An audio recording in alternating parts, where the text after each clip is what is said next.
quick little exercise here, just to look at some of the translations, how they translate these three things: lust of the flesh, lust of the eyes, and the pride of life. Let me tell you what some of these versions say. One says, our foolish pride. That's what the word means. Our foolish pride, our selfish desires, the desire to have everything we see. Now that's the world.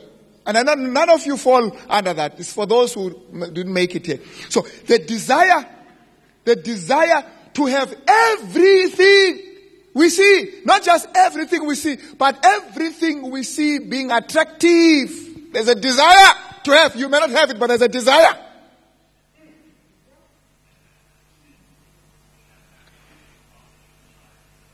Amen. That's not the text we're reading. Now here's another one. What is the world? What do we mean by the world? We mean the lust of the flesh. And then in brackets it says, craving for sensual gratification. That's what it means, the lust of the flesh. Craving. Now you've got to be very careful here. When we are talking about craving, it doesn't mean you actually go and do it. You crave.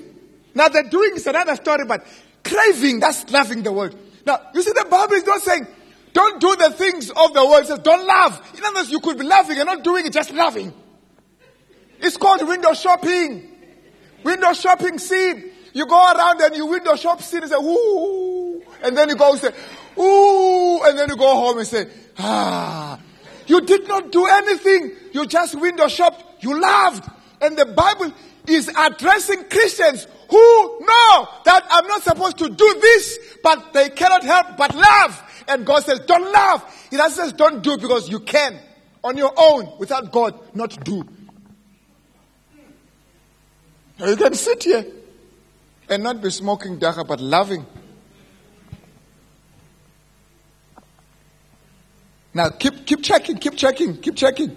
All these translations seem to agree that we're talking about the desire. We're talking about love. We're talking about lust. We're not talking about the actions here. The actions will follow. The actions will be there. But we're talking about that insidious, that invisible, that one that you cannot see. Person sings, the person preaches, but inside there's an idol.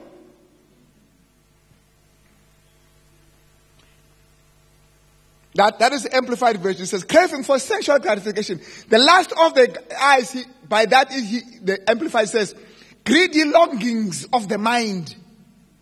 Greedy longings of the mind. And then pride of life, amplified says, assurance in one's own resources or in the stability of earthly things. When you get your assurance in what you have, you begin to love what you have. And sometimes you even love what you have more than the people around you. Now, another one says, craving for whatever the body feels. So the body feels, you crave for it. Craving for whatever the eyes see. And the arrogant pride in one's possession. The arrogant pride. I've seen people who had nothing. Then I see them. You know, there's like the before and the after. I see them before they have everything, and I see them after when they have everything. There's a veneer of arrogance. You know, when a person has, he just has a pride that says, I really don't need you. I mean, he may not say it, but it's a pride that says, I'm fine. I'm actually doing you a favor. Now, that the Bible is addressing that. This arrogance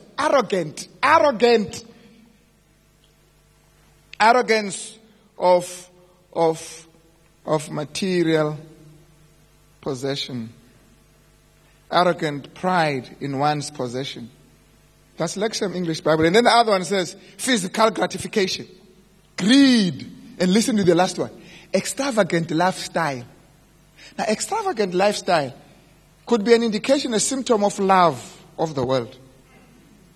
You know, there are people who are beautiful Adventist Christians and beautiful Christians who just love fashion. I mean, they can't go to the camp meeting without a new dress, as if we know all the dresses or the suits that he has. No, I can't. The person just doesn't go. You see, the love of fashion can be dangerous to a point where you begin to swim and into serious debt because you just love things.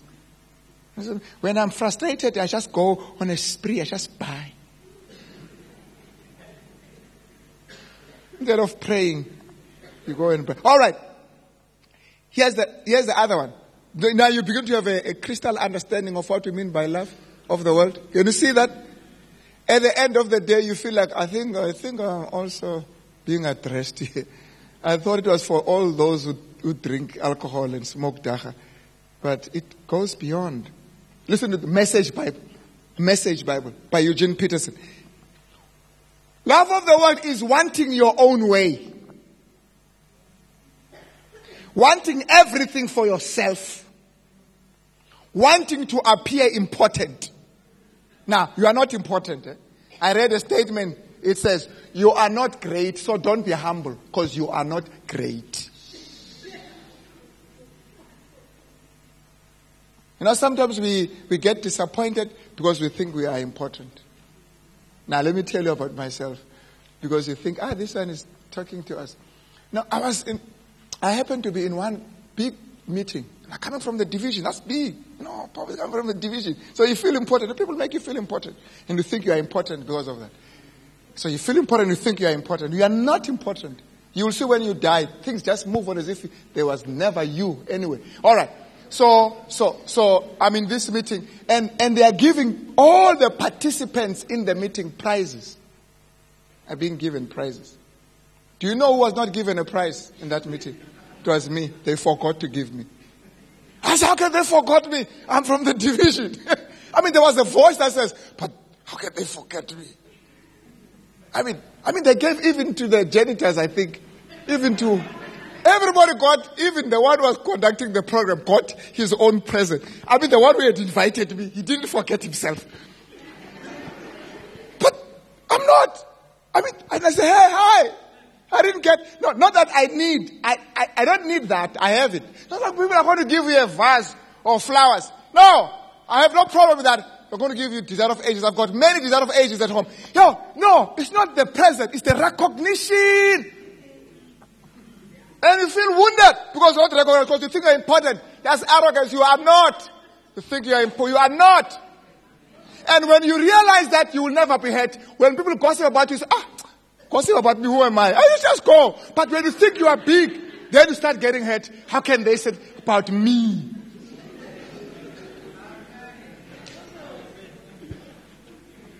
It helps. It helps. Remember, you are not great, so don't be humble. So he says, as he ends, the world with all its, that's Eugene now, wanting. And God says, do not love the world.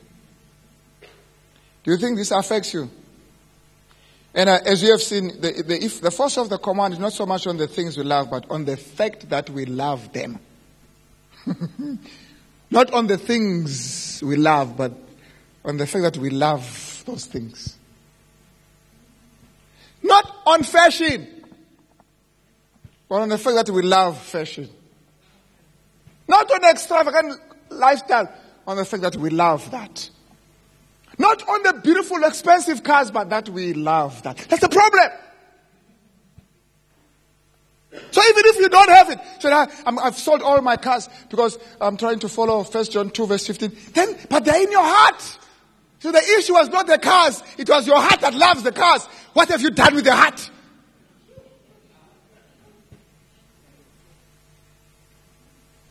Beloved, I promise you, that's the problem with sin. It's not that we do it, but we love doing it. So the solution is not just to stop sinning, wanting everything for yourself, arrogance of material possession, craving everything you see or feel. Stop loving these things. No. The big challenge is to stop loving. When you stop loving, then you live a very peaceful life. It feels so good to love the world, so natural. How can it be wrong? The Bible gives 2 reasons here. There are 2 reasons why you should not love the world. In case you've forgotten. Let me give you 2 reasons that are here. It says here, if anyone loves the world, the love of the Father is not in him. And that reason is actually the solution. It says, if you love the world, the love of the Father is not in you. By that, it doesn't mean that if you love the world, God does not love you. No. God is not going to love you when you stop loving the world. You're going to stop loving the world when you realize that God loves you. Do you see? So it doesn't, this is not talking about God, for God so loved the world that did not love him. And now because John says, he loves us, that's why we love him.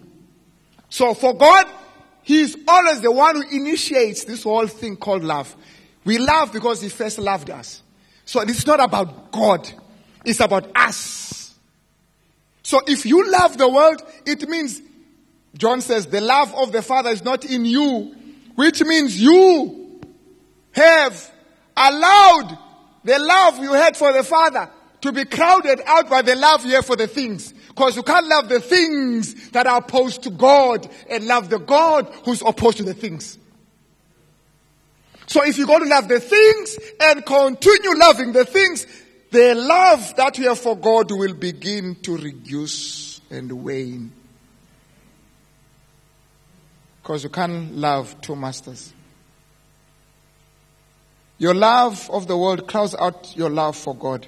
If you love the world, you cannot love God. But I know what you are saying. Some are saying, but you can still come to church. You can still come to church. You can even give tithe and offering. Even though you don't love God, you can still do those things.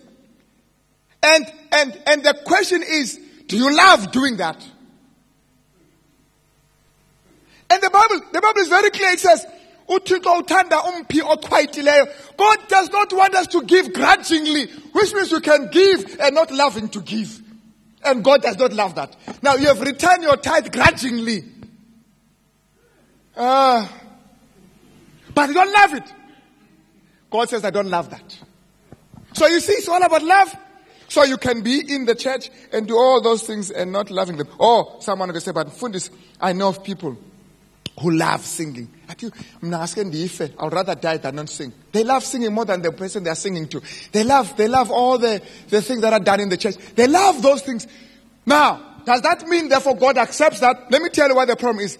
When you love singing, when you love preaching, when you love things that look good, sometimes it is because of arrogance. Selfish. You love what you get from those things. So when I sing, I get recognition. That's what you love. Not singing. That's the world. Do you know it is the world? This thing of wanting to be recognized, even if it includes preaching. That's the world. If I preach and I love preaching and I will go to Worcester, go to Paarl, so that I can be recognized. That means I love approbation. I love to be noticed. That's the world.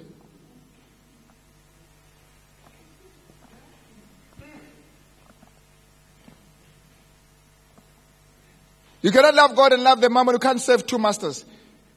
To love the world is to become a slave to it. Listen, beloved, let's be honest. I'm not saying, no, is the text saying, don't sin. No, don't talk about that, because that's a given. You shouldn't sin. Don't commit acts of sin. Don't love doing that. Don't love. The issue is when you love it. When you love doing that which is wrong, you can't even confess it. Because even as you confess, you are planning to do it again. You can't. So what God is dealing with us here, what God is trying to target, what God is dealing with here, what this text is dealing with the source, do not love. You know, when you do that which you don't love, you will find it easy to confess and say, Lord, please forgive me. I did something I hate, and you can even see it in your eyes. But when you do something you love, even when you confess, you can see that it was wonderful. Oh Lord, forgive me because you see, it was wonderful. And even as you confess it, you are still planning to do it.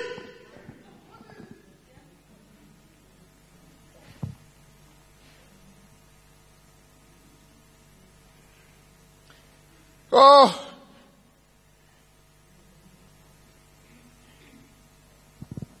And the problem with loving, The problem with loving the world is you don't love what matters. When you love the world, you can't love your family. When you love your world, you can't love your friends. When you love the world, you can't love your wife. When you love the world, you can't love the husband. The moment you love the world, the whole thing becomes destructive. It's self-destruction. You can't love your children when you love the world. It's terrible. And I've seen people say, oh, I don't know what I can do. You just don't love your children when you have the love for them. There are people who love their houses more than their children. There are people who love their cars more than their wives. There are people who love their money more than their relatives. When you love the world, you can't love that which matters. Because that love is gone. Listen, if you can't love God, who do you think you're going to love? Love is gone. People can be cruel. People can be cruel. Never do a business with a person who does not love God. Never get into a business transaction with a person who does not love God. If you get into a business transaction with that person, make sure there are lawyers from here to Timbuktu, that every sentence is read and scrutinized and every T is dotted and everything. Make sure that thing is watertight, because he will look for a loophole. He will look for a way to do you under. He will look for something to destroy you. You do not love or get involved with a person who has no love for God, because he has no love for you. I am foolish, but you understand. He loves me. He has a problem with God, but he loves me. Whew. Okay, the issue is not that you have committed adultery. That's bad enough. But the issue is not that you have stolen. That is bad enough. The issue is not that you have cheated. That is bad enough. The issue is you love doing that. You are a slave. And that's reason number one why you should not love the world. Because the love of the Father is not in you when you do that. And the second reason is this world is passing away. It's passing away. He says so. That's the last part. He says, and the world is passing away. Beloved, it's passing away. But let me tell you something else. Not only is the world passing away, you are passing away too. Now, let me tell you something. You can love going to Mzoli. Come so, you love doing that. But you can't be going there when you're 90. So each day, you are passing away. You love it now. Tomorrow you sit there like a zombie.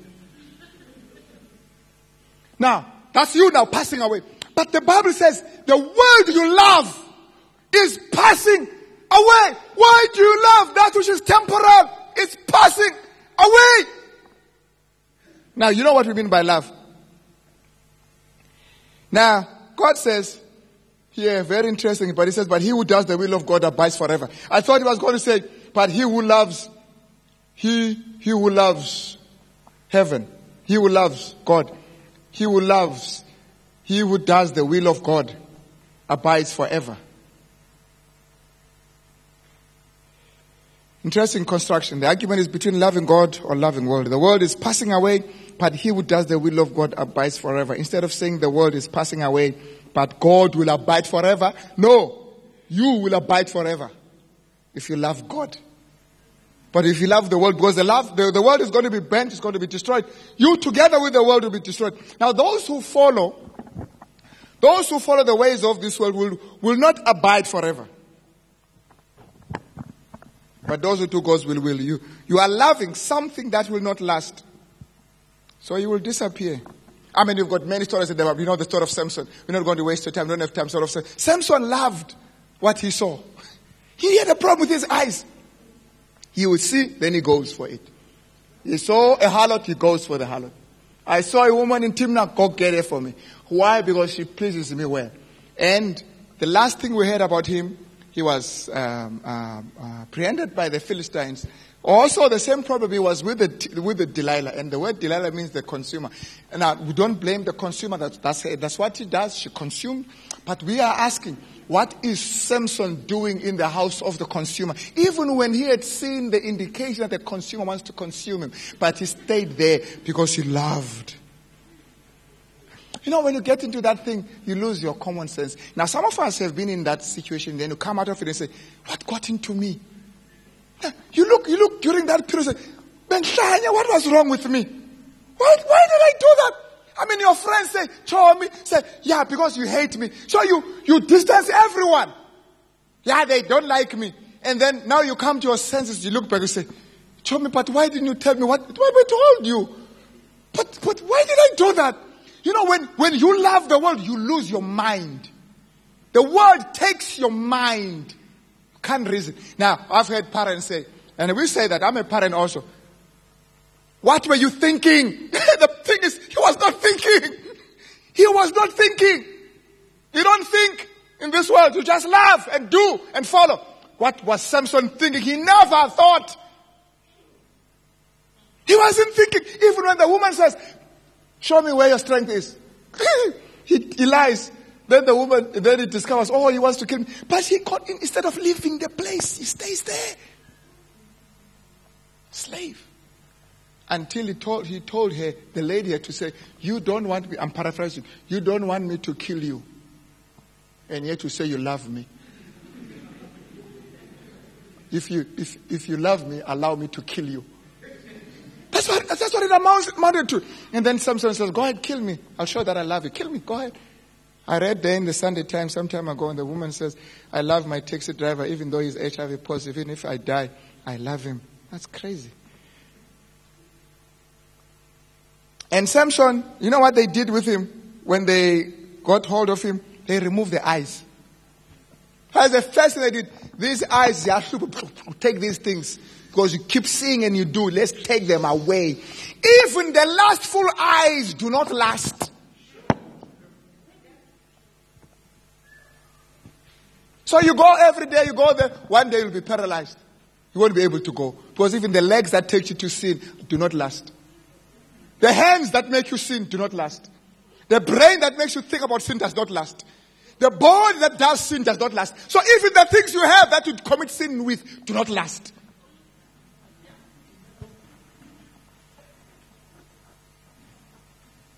Beloved, I like the story of Samson, of Moses. Says, rather than to enjoy sin for a moment, he chose to suffer with God's people in the wilderness. Huh? That's powerful. He would have died there in Egypt, but he didn't. Here's a guy who chose that which was not natural. The Egypt was there with all its attractiveness, all its beauty and splendor. But Moses chose differently because to love is a choice. He says, no, I can see it's beautiful, but than to enjoy sin for a moment because it doesn't last. So I'm going to suffer with God's children. And he did. But we know he didn't just suffer. That guy led millions of people. You talk about those who love power and leadership. There, you have a good example. Moses enjoyed leading those with all the challenges, strategizing, crossing the Red Sea, drinking water from the rock, getting manna from heaven. All those wonderful, talking face to face with God, conversing with God. That is the best thing you could ever have. What it means to love God. And I've always said, when you love God, it's not a sacrifice to love God. You don't sit there with your family on a cold night, sitting there around the fireplace and enjoying and looking to your child and listening to your child and reciting text. It's beautiful, it's wonderful. Rather than running around and being chased by knives and pangas. Love. When you love God, it is not a sacrifice. Ask Moses. And not only did he enjoy the experience, it says God came and took him to heaven. Because that's where his mind was. Now, if your mind is in this world, you can't go to heaven. Because even there in heaven, you'll keep peeping. Your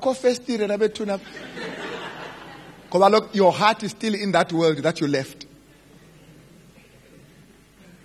You know why Israel went to Babylon? Because their hearts were in Babylon. So what do we do, beloved? What do we do? How do we stop doing what we love doing? How can we do it? How can we hate loving the world? How can we hate doing that which we love? We know it will destroy us, but we love it. Somebody asked me, how can I hate loving what I love? 1 John 2 verse 1 says, I write to you that you sin not and do not love the world or the things